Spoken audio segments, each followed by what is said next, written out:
कभी कभी जिंदगी में कुछ ऐसा टूट जाता है जिसे हम फिर कभी वैसा नहीं कर पाते।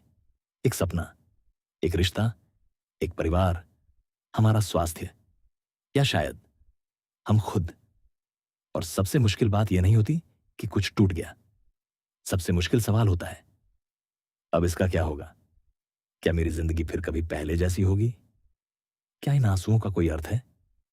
क्या जिस चीज को मैंने खो दिया उसके बाद भी परमेश्वर मेरे लिए कुछ अच्छा कर सकते हैं?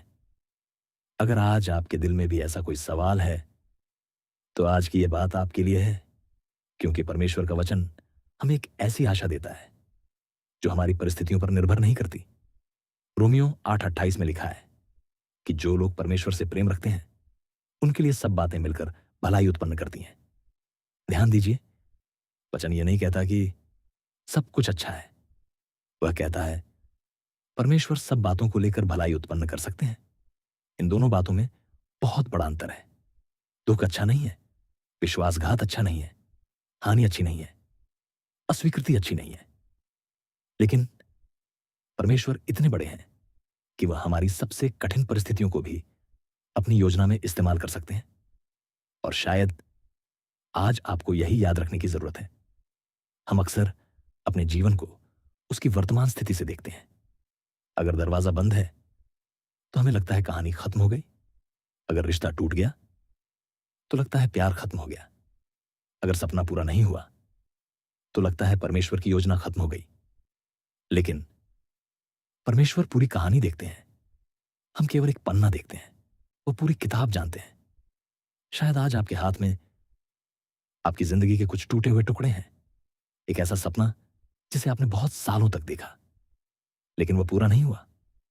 एक ऐसा रिश्ता जिसे आपने बचाने की पूरी कोशिश की, फिर भी वह चला गया। एक ऐसी बीमारी जिसने आपकी सामान्य जिंदगी बदल दी, या कोई ऐसी गलती जिसे आप बार बार याद करके खुद को दोष देते हैं। और शायद आपने मन में कहा है अब इससे अच्छा क्या निकल सकता है। लेकिन परमेश्वर टूटे हुए टुकड़ों से डरते नहीं।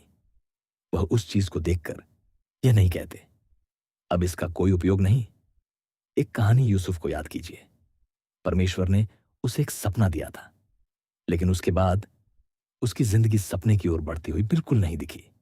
उसके अपने भाइयों ने उसे धोखा दिया, उसे गड्ढे में फेंका गया, फिर गुलामी में बेच दिया गया, उस पर झूठा आरोप लगाया गया और अंत में वो जेल में पहुंच गया। अगर उस समय कोई यूसुफ से पूछता परमेश्वर ने तुम्हें जो सपना दिया था उसका क्या हुआ, तो शायद उसके पास कोई जवाब नहीं होता। क्योंकि कभी कभी परमेश्वर की योजना की शुरुआत हमारी आंखों को हार जैसी दिखाई देती है। सालों बाद यूसुफ उसी परिवार के सामने खड़ा था जिसने उसे बेच दिया था। लेकिन अब परिस्थितियां बदल चुकी थीं और यूसुफ ने अपने भाइयों से कहा तुम लोगों ने मेरे लिए बुरा सोचा था, परंतु परमेश्वर ने उसी बात को भलाई के लिए सोच लिया। क्या आपने इस बात की सुंदरता महसूस की? यूसुफ ने यह नहीं कहा तुमने जो किया वह अच्छा था। नहीं, उसने बुराई को बुराई ही कहा। लेकिन उसने यह भी देखा कि परमेश्वर उस बुराई को अंतिम अध्याय बनने नहीं देंगे। और यही फर्क है। आपके साथ जो हुआ वो आपकी पूरी कहानी नहीं है। कुम्हार के हाथों में मिट्टी, यिर्मयाह 18 में परमेश्वर यिर्मयाह को कुम्हार के घर भेजते हैं। वहां वह देखता है कि कुम्हार मिट्टी से एक बर्तन बना रहा है, लेकिन बर्तन बिगड़ जाता है। क्या कुम्हार उसे फेंक देता है? नहीं, वह उसे फिर से अपने हाथों में लेता है और उसी मिट्टी से एक नया बर्तन बनाता है। कितनी खूबसूरत तस्वीर है। शायद आज आपको लगता है मैं बिगड़ गया हूं, मैंने बहुत गलतियां की हैं, मेरी जिंदगी का आकार वैसा नहीं रहा जैसा होना चाहिए था। लेकिन आप अभी भी कुम्हार के हाथों में हैं, और जब तक मिट्टी कुम्हार के हाथों में है कहानी खत्म नहीं हुई। कभी कभी परमेश्वर हमें वापस अपने हाथों में लेकर हमें वो नहीं बनाते जो हम पहले थे। वो हमें वो बनाते हैं जो हमें बनना था। आप शायद पुराने जीवन में वापस नहीं जाएंगे, लेकिन इसका मतलब यह नहीं कि आपका भविष्य सुंदर नहीं होगा। हो सकता है परमेश्वर कुछ ऐसा बना रहे हों जिसकी आपने कभी कल्पना भी नहीं की। यशायाह 61:3 में परमेश्वर के बारे में एक अद्भुत चित्र दिया गया है। वह शोक करने वालों को राख के बदले सुंदरता, शोक के बदले आनंद का तेल और भारी मन के बदले स्तुति का वस्त्र देते हैं। राख क्या होती है? वह उस चीज का बचा हुआ हिस्सा है जो कभी जल चुकी थी। कुछ ऐसा जिसे देखकर हम कहते हैं यह तो खत्म हो गया, लेकिन परमेश्वर कहते हैं इसे मेरे हाथों में दे दो। शायद आपके पास आज राख है, टूटे हुए सपनों की राख, किसी रिश्ते की राख, बीते हुए वर्षों की राख, किसी गलती की राख, किसी ऐसी प्रार्थना की राख जिसका उत्तर आपको अभी तक नहीं मिला। उसे छिपाइए मत, उसे परमेश्वर से दूर मत रखिए, उसे उनके हाथों में रख दीजिए। क्योंकि जिस परमेश्वर ने यूसुफ के गड्ढे को उसके उद्देश्य की राह बनाया, जिस परमेश्वर ने बिगड़ी हुई मिट्टी को फिर से आकार दिया, वही परमेश्वर आपकी राख को भी व्यर्थ नहीं जाने देंगे। लेकिन एक बात याद रखिए, परमेश्वर पर भरोसा करने का मतलब यह नहीं कि कल सुबह उठते ही सब कुछ बदल जाएगा। यूसुफ ने वर्षों इंतजार किया। कुम्हार को मिट्टी को फिर से आकार देने में समय लगता है।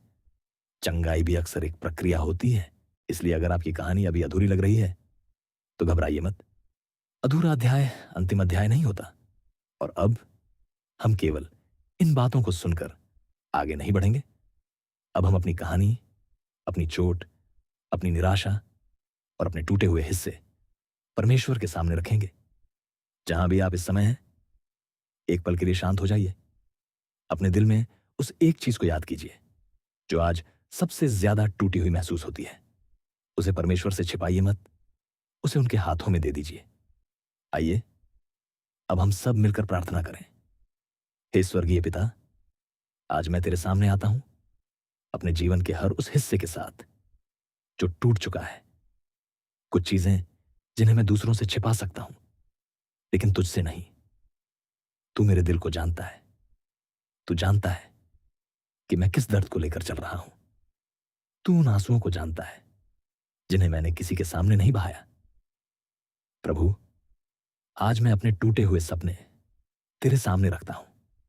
वे योजनाएं जो मेरी इच्छा के अनुसार पूरी नहीं हुई, वे दरवाजे जिनके खुलने की मैंने प्रार्थना की लेकिन वे बंद हो गए, वे मौके जिन्हें मैंने खो दिया, और वे सवाल जिनका उत्तर आज भी मेरे पास नहीं है।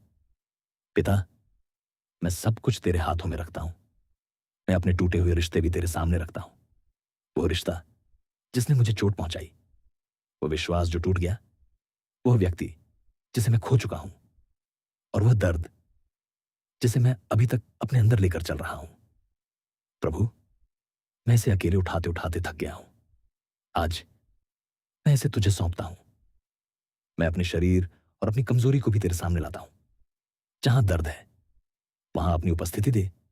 जहां थकान है वहां अपनी सामर्थ्य दे। जहां डर है वहां अपना शांति दे। और जहां मुझे समझ नहीं आता कि आगे क्या होगा, वहां मुझे भरोसा दे।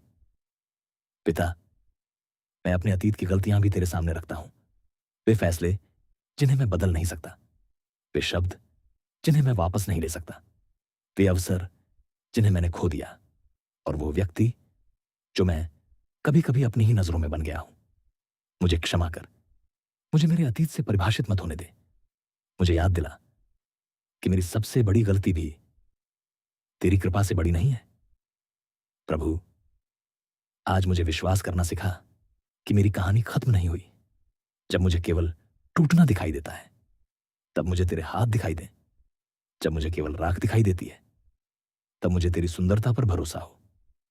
जब मुझे केवल बंद दरवाजा दिखाई देता है, तब मुझे याद रहे कि तू अभी भी मेरे आगे चल रहा है। जैसे तूने यूसुफ के जीवन में गड्ढे को महिमा की राह बनाया, वैसे ही मेरे जीवन की हर कठिन परिस्थिति को अपने उद्देश्य में इस्तेमाल कर। मेरे विरुद्ध कही गई बातों को मेरे जीवन का अंतिम निर्णय मत बनने दे। मेरे साथ हुआ अन्याय मेरी पहचान मत बन जाए। मेरी असफलता मेरा भविष्य तय मत करे। और प्रभु, अगर मैं अभी किसी ऐसे मौसम में हूं जहां मुझे कुछ भी समझ नहीं आ रहा, तो मुझे धैर्य दे। मुझे उस प्रक्रिया पर भरोसा करना सिखा जिसका परिणाम मैं अभी नहीं देख सकता।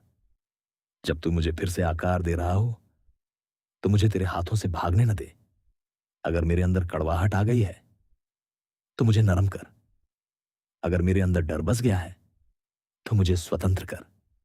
अगर मैंने उम्मीद छोड़ दी है तो मेरे अंदर फिर से आशा जगा। और अगर मेरा विश्वास बहुत छोटा हो गया है तो उसे फिर से मजबूत कर। पिता, मेरी राख ले और उसमें से सुंदरता निकाल। मेरे शोक को अपने आनंद से बदल। मेरे भारी मन को स्तुति से भर। मेरी टूटी हुई कहानी को अपनी गवाही बना। एक दिन मैं पीछे मुड़कर देखूं और कह सकूं, मैं उस समय समझ नहीं पाया था, लेकिन परमेश्वर उस समय भी काम कर रहे थे। मुझे वह दिन देखने तक विश्वास में बनाए रख। और उन सभी लोगों के लिए भी प्रार्थना करता हूं जो आज इस प्रार्थना को सुन रहे हैं। जिसका दिल टूटा है उसे संभाल। जिसने किसी अपने को खोया है उसे सांत्वना दे। जिसका सपना टूट गया है उसे नई आशा दे।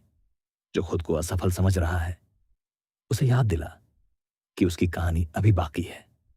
और जो सोच रहा है मेरे जीवन से अब कुछ अच्छा नहीं निकल सकता, उसे आज ही याद दिला कि वो अभी भी कुम्हार के हाथों में है। प्रभु, मैं अपनी पूरी कहानी तुझे देता हूं। जो अच्छा है और जो टूटा हुआ है, जो मुझे समझ आता है और जो मेरी समझ से बाहर है, मैं सब कुछ तेरे हाथों में रखता हूं। क्योंकि मुझे विश्वास है कि तू मेरी परिस्थिति से बड़ा है, तू मेरे दर्द से बड़ा है, तू मेरी असफलता से बड़ा है और तू मेरी कहानी के अंतिम अध्याय का लेखक है। यीशु मसीह के नाम में आमीन। अगर आज की प्रार्थना आपके दिल तक पहुंची है तो उस टूटे हुए हिस्से को फिर से अपने कंधों पर मत उठाइए। आपने उसे परमेश्वर के हाथों में दे दिया है, वहीं रहने दीजिए।